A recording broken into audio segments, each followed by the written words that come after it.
मलाई कोफ्ते तो बहुत तरीके के खाए होंगे आपने। चलो आज गुलाबी मखनी कोफ्ते बनाते हैं, वो भी पनीर से।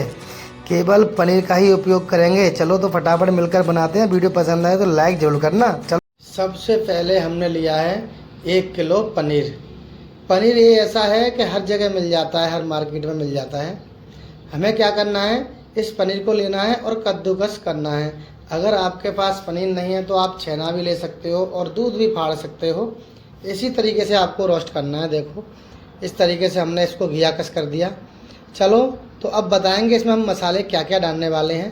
सबसे पहले हमने डाली 1 चम्मच चीनी, हल्के से मिठास के लिए। और ये आ गई हमारी 1 चम्मच मिर्ची पाउडर। और 1 चम्मच आ गया हमारा कस्तूरी मेथी, जो कि स्वाद में और ही यूनिक टेस्ट आता है। उसके बाद आती है हमारी छोटी चम्मच देगी मिर्ची, जो कि कलरफुल होता है। और ये आ गया हमारा किचन किंग मसाला। उसके बाद आता है हमारा 1 नमक की चम्मच, जो कि स्वाद अनुसार डालना है आपको, ज़्यादा नहीं होना चाहिए नमक। तो हमें डाउट लगा हल्का ज़्यादा है, तो इसलिए हमने उसको रोक दिया। ये है हमारा फ्रूट कलर। उसके बाद हम बारी आती है हमारी कोकोनट पाउडर की। तो हमने ये कोकोनट पाउडर भी लगाया है। और 1 चम्मच आ गया हमारा कॉर्नफ्लोवर। कॉर्नफ्लोवर से क्या होता है कि इसकी जो जब्त है ना पनीर की, उसको पकड़ के रखेगा, उसे खस्ता नहीं होने देगा, फटने नहीं देगा। और फिर से हम डालेंगे 1 चम्मच फिर और डालने वाले हैं कॉर्नफ्लोवर की। और 1 चम्मच हमने मैदा भी इसमें इस्तेमाल की है, जो कि नेक्स्ट में आपको दिखाया था। अब इसको हम क्या करेंगे, अच्छी तरह से मिक्स कर लेंगे। मिक्स करते समय ध्यान रहे इसको एकदम बढ़िया तरह से मिक्स करें आप। और इसको 10 मिनट के लिए रेस्ट के लिए छोड़ दें। जब तक ये तैयार हो रहा है, जब तक हमें दूसरा काम भी कर लेते हैं। ये आ गया हमारा ड्राई फ्रूट। ड्राई फ्रूट में हमने केवल काजू का इस्तेमाल करना है। अगर आप जैसा चाहो बजट के हिसाब से आप कर सकते हो, लेकिन हम इसमें केवल काजू का ही इस्तेमाल कर रहे हैं। सबसे पहले तो हम इन काजुओं को तोड़ लेते हैं, हल्का मोटा ददड़ा कर लेंगे। उसके बाद ही इनको हम भरेंगे। आप देख सकते हो जो काजू है ना, वो हमने रोस्ट कर लिया है और उनकी भी हमने पेड़ियाँ बना ली है। इसी तरीके से आपको एक बॉल के आकार में इनकी पेड़ियाँ बना लेनी है अपने हिसाब से, छोटा बड़ा कैसा बनाना चाहते हो आप। चलो अब बारी आती है इसमें ड्राई फ्रूट भरने की। तो देखो जैसे हम एक टिक्की को दबाते हैं ना, उसी तरीके से आपको इसको दबाना है और अंदर इसके ये जो ड्राई फ्रूट है वो भरना है। यानी कि काजू भर रहे हैं हम, तो ये काजू भी ले सकते हो आप, कुछ भी ले सकते हो। इसी तरीके से आपको भरना है और हल्के हाथ से इनको दबाते रहना है, हथेली की मदद से और एक अपनी मुट्ठी की मदद से। हाथ की जो मुट्ठी है उसकी मदद से आराम से इसको दबाओगे, घुमाते रहोगे, दबाते रहोगे धीरे धीरे। इसमें कोई भी जल्दीबाजी करने की ज़रूरत नहीं है, क्योंकि ये जल्दी बन ही नहीं सकते हैं, इसमें समय लगता है बनाने में। तो आपको इसी तरीके से इसका एक आकार देना चाहते हो तो आप दे सकते हो। नहीं तो अगर आप इसको ना जैसे बॉल की तरह बनाना चाहते हो तो बॉल की तरह भी बना सकते हो, है ना। अगर इसे एक कटलस का आकार देना चाहते हो तो आप एक कटलस का आकार भी दे सकते हो। लेकिन देखो खोए के तो सब बनाते हैं, आज हमने भी पहली बार ही ट्राई किया था पनीर का, कि पनीर का हम देखो कोफ्ता कैसे बना सकते हैं, है ना, कमली पनीर कोफ्ता। तो इसी तरीके से बनाते हैं हम। इसको आपको राउंड राउंड करना है और इसी तरीके से आपको बना लेना है। क्योंकि देखो कोई भी चीज़ अगर आप बनाते हो ना तो उसमें समय तो लगेगा। हर चीज़ को एक तसल्ली से अगर हम सही तरीके से बनाएं ना, बहुत ही परफेक्ट और बहुत ही बढ़िया चीज़ बनती है। एक बार ट्राई जरूर करना, सच में बहुत मस्त लगेगा आपको, इसका टेस्ट भी बहुत आएगा। लेकिन जो इसकी ग्रेवी होती है ना, वो कुछ अलग तरीके से बनती है।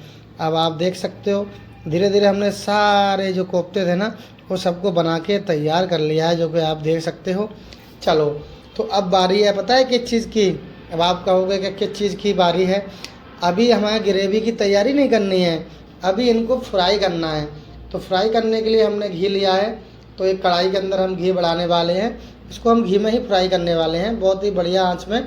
और एक चीज़ बताऊं मैं आपको, जब भी हम इसको फ्राई करते हैं या कोई चीज़ ऑयल में करते हो ना, तो हमेशा ध्यान रहें आप फ्रेश ऑयल ही लें।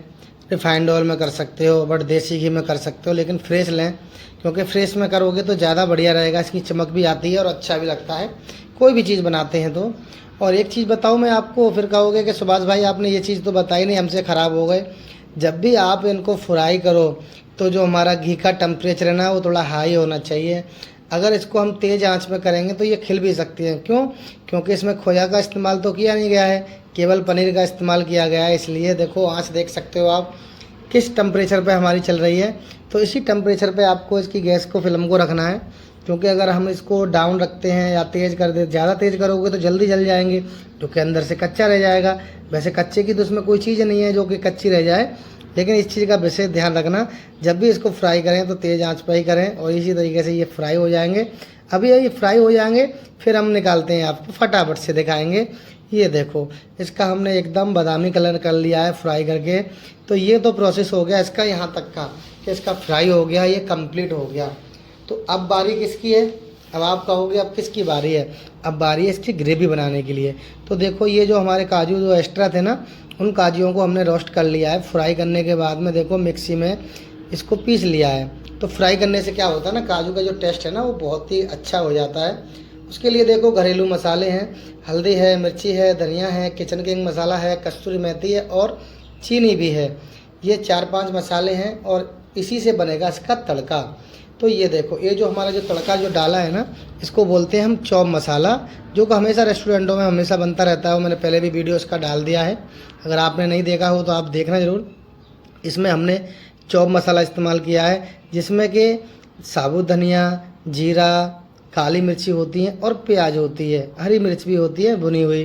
और ये क्योंकि हमारा जो प्याज का मसाला है वो भुना हुआ है, और ये टमाटर का चॉप है, तो टमाटर का चॉप भी इसमें हमने इस्तेमाल किया है। 2 से 3 टमाटर इस्तेमाल किए हैं। उसके बाद में हमने ऐड किया है इसमें दूध। इसमें हम पानी की बात करें तो पानी बिल्कुल भी ऐड नहीं करने वाले हैं, केवल इसकी दूध में ही हम ग्रेवी बनाएंगे और दूध में ही इसको पकाएंगे, जब ही तो बनेगा मखनी पनीर कोफ्ता। तो ये आ गया हमारा पेस्ट, जो कि हमने काजू का पेस्ट बनाया था ना, ये आ गया। अब एक चीज़ बताऊं मैं आपको, इसका जो गैस का फ्लेम है ना, वो एकदम से आपको स्लो रखना है, ज़्यादा तेज़ नहीं करना है। अगर ज़्यादा तेज़ करोगे ना तो ये जम जाएगा। तो उसी हिसाब से जैसे जैसे गाढ़ा लग रहा है आपको कि जल्दी गाढ़ा हो गया है, तो आप दूध का फिर से इस्तेमाल कर सकते हैं, बट पानी ना इस्तेमाल करें। अगर आप चाहो तो कर सकते हैं, लेकिन पानी इस्तेमाल ना करें। ये देखो, ये जो हमारी ग्रेवी है ना, ये बन के एकदम से तैयार हो गई है, दानेदार। चलो तो अब फटाफट से लगाते हैं एक हंडी में। तो ये आ गया हमारा एक कोफ्ता, रख लिया हमने इस हंडी में। इसी तरीके से हम रेस्टोरेंट में बनाते हैं और सर्व करते हैं दोस्तों। कोई वैसी चीज़ नहीं लगाई है, ना कोई वैसी चीज़ का इस्तेमाल किया गया है। जो कुछ है मैं आपके सामने ही दिखा रहा हूँ। इसी तरीके से देखो, कोफ्ता रख दिया हमने हंडी के अंदर, ऊपर से ग्रेवी डाल दी है, क्योंकि हमारा जो कोफ्ता है वो एकदम सॉफ्ट है। उसके बाद हल्की सी हम इसमें हरी मिर्ची भी ऐड करेंगे, जो कि हमने बड़ी फाड़ में चॉप कर रखी है, क्योंकि थोड़ी सी सजावट भी तो देनी होती है ना। तो इसलिए ये आ गए हमारे टमाटर कटे हुए, जो कि हमने एक कमल के फूल के आकार में इसको देना है। तो उसी तरीके से हमने इसके टमाटर की भी कटिंग करी है। देखो, अब एक चीज़ बताऊं, जैसे इसके ऊपर अगर आप चाहो तो इसके ऊपर क्रीम भी ऐड कर सकते हो, मलाई भी ऐड कर सकते हो, लेकिन बट ये बहुत हैवी हो जाएगा, क्योंकि ऑलरेडी ग्रेवी इसकी बहुत हैवी है और बहुत ही क्वांटिटी में इसमें माल मसाला डला हुआ है, जो कि आप देख सकते हो। इस तरीके से बनता है ये पनीर कोफ्ता, जो कि प्योर मलाई में है। दोस्तों, अगर वीडियो पसंद आई तो लाइक ठोक दो, शेयर कर दो, कमेंट में बताओ कहाँ से हो। आप कमेंट नहीं करते हो, बिल्कुल बताते नहीं हो। लाइक फॉलो कर दो। जय हिंद।